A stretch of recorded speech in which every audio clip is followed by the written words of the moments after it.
The hell?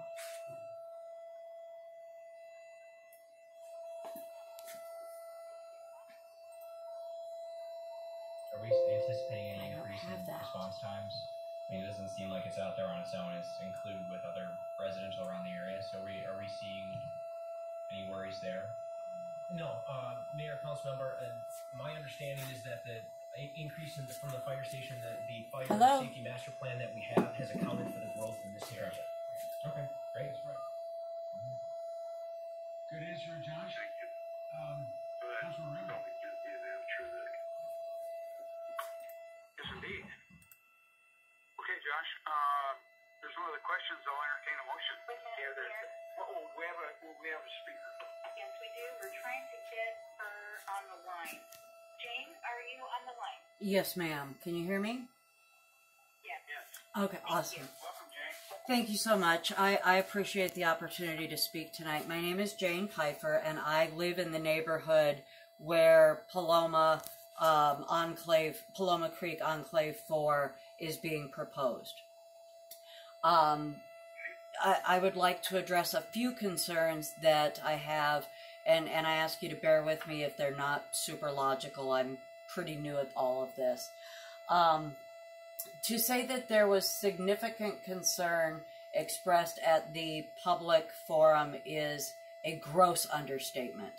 The only person in favor, or even mildly in favor of this proposal, is the landowner, Mr. Zander. Everyone else is opposed. Every single person is opposed.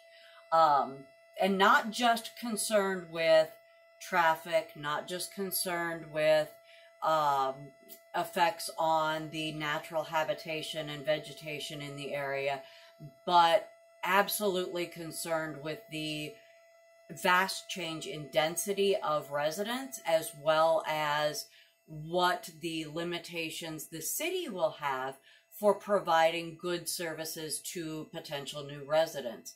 We feel that by annexing this area and changing the zoning as a concurrent or subsequent request, cutting that notch out of the area that's currently county will serve no purpose for the city of Surprise.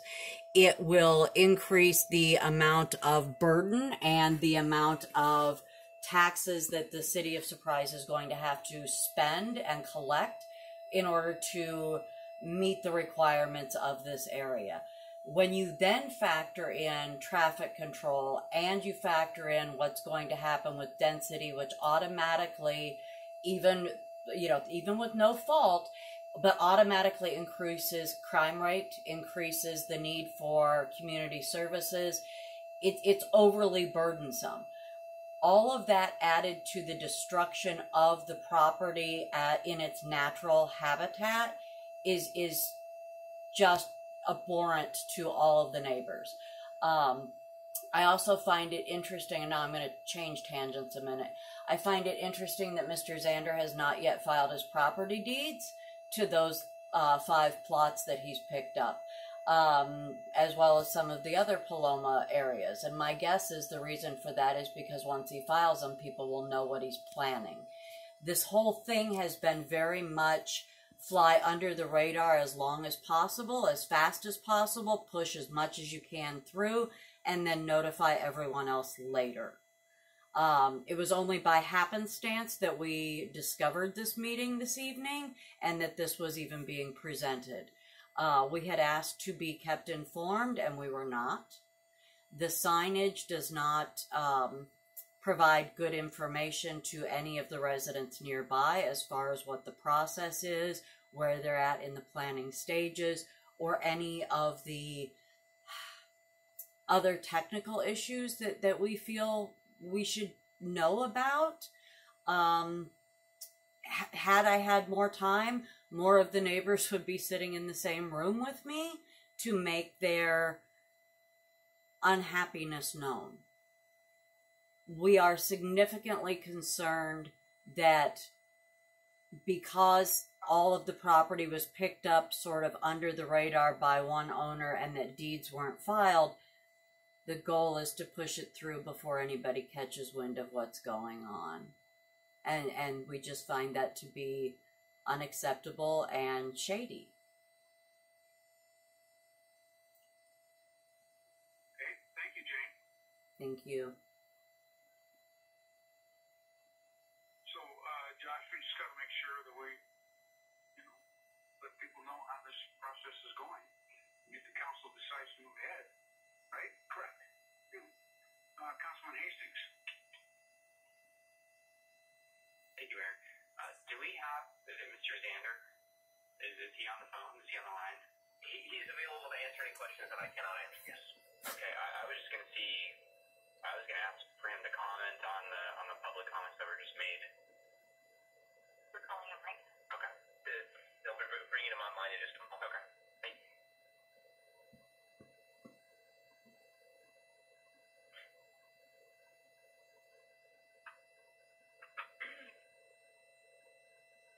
So there were 3 signs on the property, Josh? Correct. The typical rezoning There's requires one. 2 signs. Annexation requires a 3rd sign for notice. To the caller's point, this particular meeting date was not put on that sign as it's not a public hearing. This is in practice and policy in the past. This has just simply been a discussion between staff and council to get direction and then pursue all of the state statute and ordinance requirements from that point forward. I'll just say too that it seems like these workers are fresh thrown. You can be for current residents who feel like they haven't been heard. So, Kent, are you there? yes, I am. Okay. Councilman Hastings, you have a... All right. Thank you, Mayor. Mr. Zander, did you hear the comments that were just made by what's her name? Jane Piper. Jane Piper? Yes, I did. Okay. So when she's talking about every single person opposing it, would you characterize it as such? And when she says, how many people were at the meeting that she's referring to? I believe there was, besides the city and myself, there was 4 or 5 people, if I remember correctly. There was a citizen report that was done on that, for that meeting that was submitted to the city. So that kind of, describes everything that went on during the meeting. And just to clarify, our group owns that property, and we've been planning and zoning property out in this area for 3 or 4 years, 5 years, and we fully disclose to all neighbors what we're doing, and we don't hide anything. We're very transparent.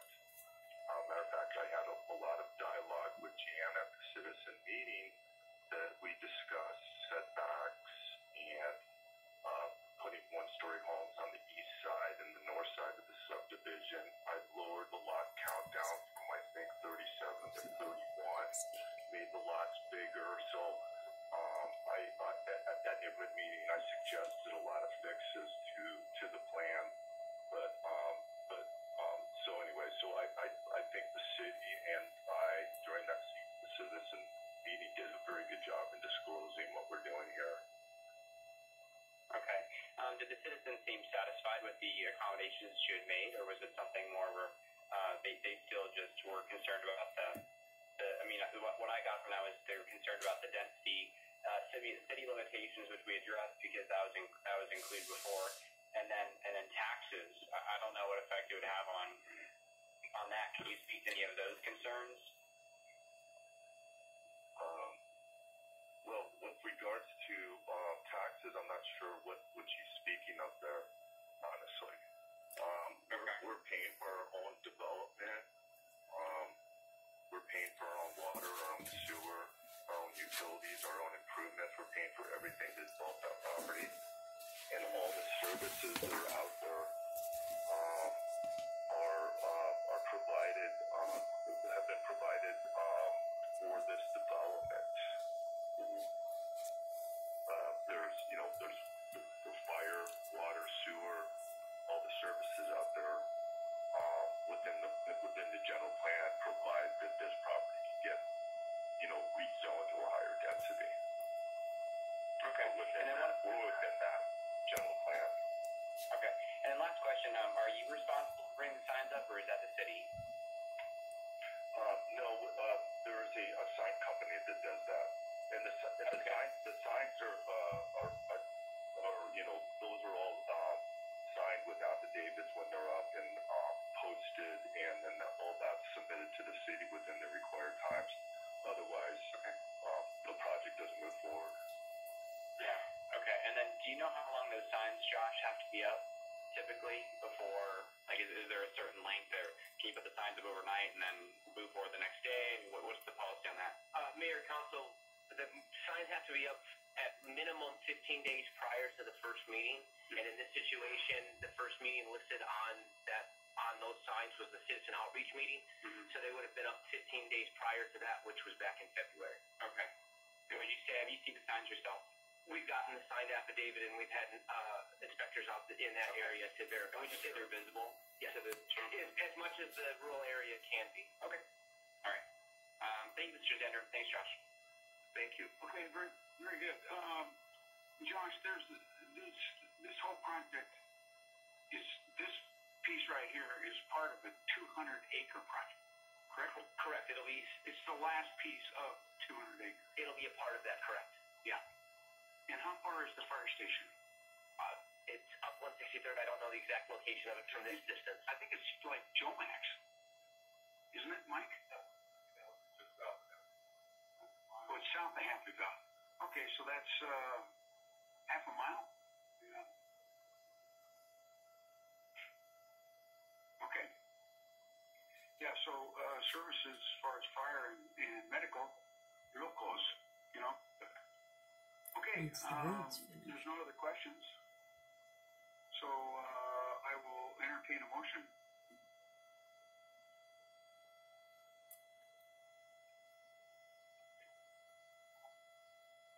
I move to approve resolution 2021-34, intent to annex enclave 4 at Paloma Creek. Second.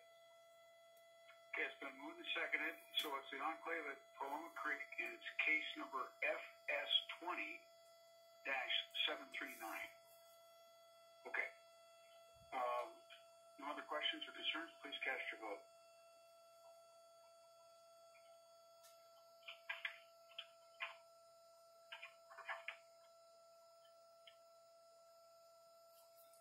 Six yes vote, one no vote. Councilmember Winters? Alrighty. We need to talk to him. Item number 13. Consideration and action directing the recordation of a blank petition setting forth the legal description and map of the proposed annexation in case FS 20-732, Enclave 3 at Paloma Creek, Resolution 2021-33, and also Ms. Piper would like to speak on this as well. Okay, so this is going to sound... I'm sorry. Jane, hold on just a minute. Joshua's going to make a short presentation, and then you can speak, okay? My apologies. That's all right. Don't worry about it. Go ahead. Mayor, Council, good evening. Similar presentation in the sense that this is a resolution for the intent to annex. The differing factors here is in the same general location in the northern section of the city boundaries. At Paloma Creek, it's along the eastern boundary as opposed to being across the north. It's just east of 155th Avenue, and again on the south side of the Frontier Road alignment.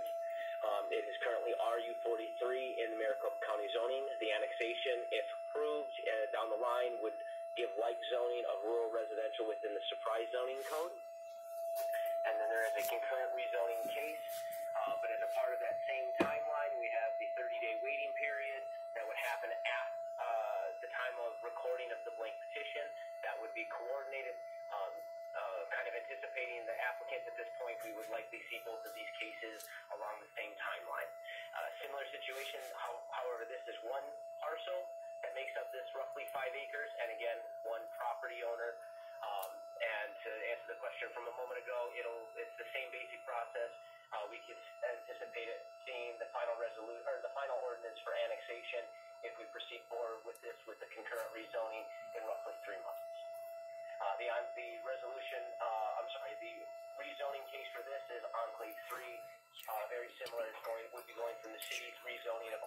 to the city zoning of RM9 PUD with a maximum of 5 dwelling units to the acre.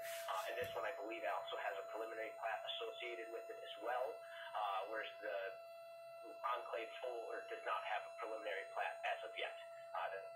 The only differences between the previous case and this one is the sheer size of it is about 5 acres, and there will be a pre-plat with it as well that'll go through City Planning and Zoning Commission before coming to City Council.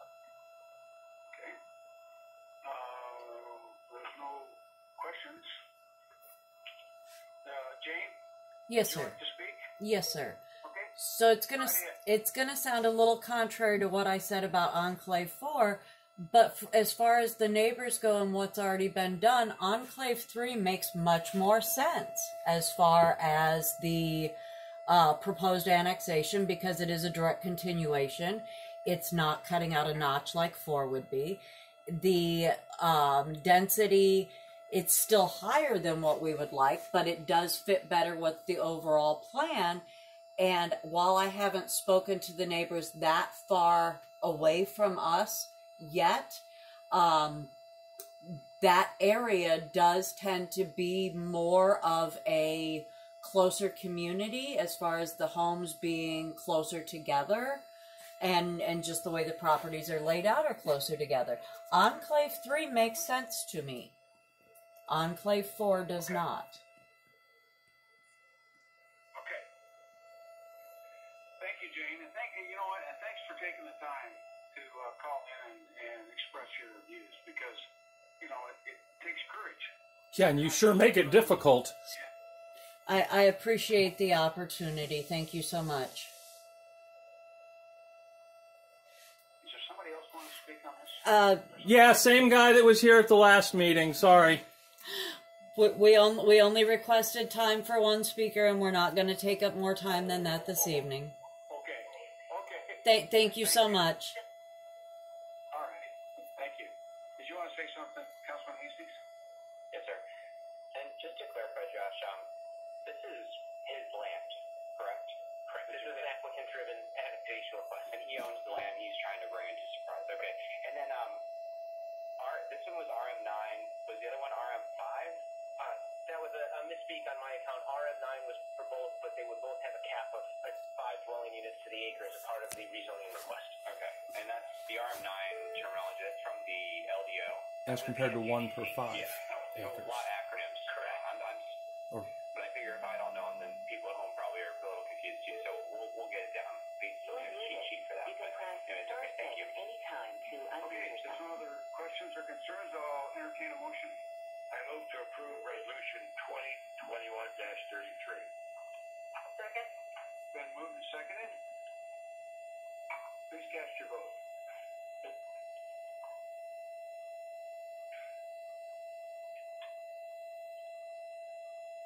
I'm missing one vote.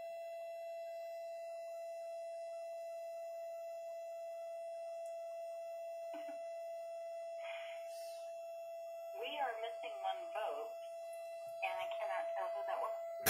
They're all there? On the screen, it shows everybody. Okay, so it's missing one on the screen here. That's a unanimous yes vote. Thank you. Oh, yeah, okay. It says 6 and... Yeah, it does. Okay, next we have, does anybody want to put something on a future agenda? If not, we'll have council updates, starting with Councilwoman